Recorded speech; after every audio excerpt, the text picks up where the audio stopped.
Hi guys, ನೀವು ನೋಡ್ತಿದ್ದೀರಾ. ನಾನು ಅಗೈನ್ ಲಾಸ್ಟ್ ವೀಕಲ್ಲಿ ಸವದತ್ತಿ ಯಲ್ಲಮ್ಮನ ದೇವಸ್ಥಾನಕ್ಕೆ ಹೋಗಿದ್ದೆ. ಈ ವೀಕಲ್ಲಿ ಸಹ ಸವದತ್ತಿ ಯಲ್ಲಮ್ಮನ ದೇವಸ್ಥಾನಕ್ಕೆ ಹೋಗಿದ್ದೀನಿ. ಸೊ ಈ ವೀಕಲ್ಲಿ ಹೋಗಿದ್ದು ಉದ್ದೇಶ ಏನಪ್ಪ ಅಂತಂದರೆ, ಬಳ್ಳಾರಿ ಡಿಸ್ಟಿಕ್ಕಿಂದ, ಬಳ್ಳಾರಿ ನಗರದಿಂದ ಆತ್ಮೀಯ ಒಂದು ಕುಲಬಾಂಧವರಾಗಿರ್ತಕ್ಕಂಥ ಮುರಳಿ ಸರ್ ಅವರು ಆಕಸ್ಮಿಕವಾಗಿ ಧಾರವಾಡಕ್ಕೆ ಭೇಟಿ ಕೊಟ್ಟಿದ್ದರು. ಸೊ ಹಂಗಾಗಿ ನೋಡ್ಬೇಕು ತಿಪ್ಪೇಸ್ವಾಮಿ ಅಂತಂದದಕ್ಕೆ ಆಯ್ತು ಬರೀ ಸರ್ ಅಂತಂದೇಳಿ ನನ್ನ ಕಾರಲ್ಲೇ ಕರ್ಕೊಂಡು ಹೋದೆ. ಸೊ ಲಾಸ್ಟ್ ವೀಕಲ್ಲಿ ಬನ್ನದ ಹುಣ್ಣಿಮೆ ಆಗಿದ್ದರಿಂದ ಸೊ ಅತಿ ಹೆಚ್ಚು ಕ್ರೌಡ್ ಇತ್ತು. ನಾನು ಪ್ರೀವಿಯಸ್ ಹೋದಾಗೂ ಈಗ ಹೋಗಿದ್ದಕ್ಕೂ ತುಂಬ ಅಂದರೆ ತುಂಬ ಜನ ಕ್ರೌಡು. ಸೊ ಇಲ್ಲಿ ಭಂಡಾರ ಸುಮ್ಮನೆ ತುಂಬ ಭಂಡಾರ ಹೋಗಿದ್ದರು. ಸೊ ಆದರೂ ಅದೆಲ್ಲ ಇದೇನು ಮಾಡ್ಕೊಂಡು VIP ಪಾಸ್ ಒಳಗಡೆ ನಾವು ದೇವಸ್ಥಾನದ ಒಳಗಡೆ ಹೋದ್ವಿ. ಸೊ ಅದು VIP ಪಾಸಲ್ಲಿ ಕೂಡ ಜನ ಜಾಸ್ತಿ ಇದ್ದರು. ಸೊ ಆದ್ರೂ ನಾವು ಹೋಗಿ ದರ್ಶನಕ್ಕೆ ಒಳಗಡೆ ಹೋದ್ವಿ. ಸೊ ಅವರು ಫಸ್ಟ್ ಟೈಮು ಇಬ್ಬರು ಎಕ್ಸ್ಟ್ರಾ ಸರ್ ಬಂದಿದ್ದರು. ಅವ್ರು ಫಸ್ಟ್ ಟೈಮ್ ಅಂತ ಈ ದೇವಸ್ಥಾನ ನೋಡಿರೋದು.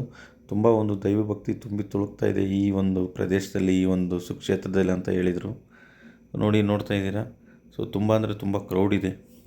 ಸೊ ನಾವು ಅದನ್ನೆಲ್ಲ ದಾಟಿ, ಕ್ರೌಡ್ನೆಲ್ಲ ದಾಟಿ VIP ಪಾಸ್ ಒಳಗಡೆ ದೇವಸ್ಥಾನದೊಳಗೆ ಎಂಟ್ರಿ ಕೊಟ್ಟು ದರ್ಶನ ಮುಗಿಸ್ಕೊಂಡು ಹೊರಗಡೆ ಬಂದ್ವಿ. ಹೊರಗಡೆ ತುಂಬ ಅಂದರೆ ತುಂಬ ಜನ ಜಾಸ್ತಿ ಇದೆ.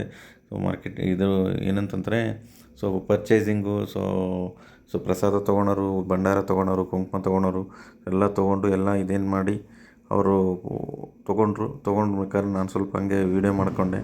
ಸೊ ತುಂಬ ಅಂದರೆ ತುಂಬ ಜನ ಜಾಸ್ತಿ ಇದೆ. ನಾನು ಫಸ್ಟ್ ಟೈಮ್ ಇಷ್ಟೊಂದು ಜನ ಸವದತ್ತಿ 3ನೇ ಟೈಮ್ ಭೇಟಿ ಕೊಟ್ಟಿರೋದು. 2 ಟೈಮಲ್ಲಿ ಜನ ಸ್ವಲ್ಪ ಸಾಧಾರಣವಾಗಿದ್ದರು. ಬಟ್ ಈ ಸಲ ತುಂಬ ಅಂದರೆ ತುಂಬ ಜನ ಇದ್ದರು. ಸೊ ಅವ್ರು ನೋಡಿ ಪ್ರಸಾದ ತೊಗೊಂಡ್ರು ಸರ್ 3 ಜನನು. ಸೊ ಪ್ರಸಾದ ತೊಗೊತಾ ಇದ್ದಾರೆ, ನೋಡ್ತಾ ಇದ್ದೀರಿ ನೀವು. ಸೊ ಇದನ್ನೆಲ್ಲ ಮುಗಿಸ್ಕೊಂಡು ನಾವು ಕೊನೆಗೆ ವಾಪಸ್ ಬಂದ್ವಿ.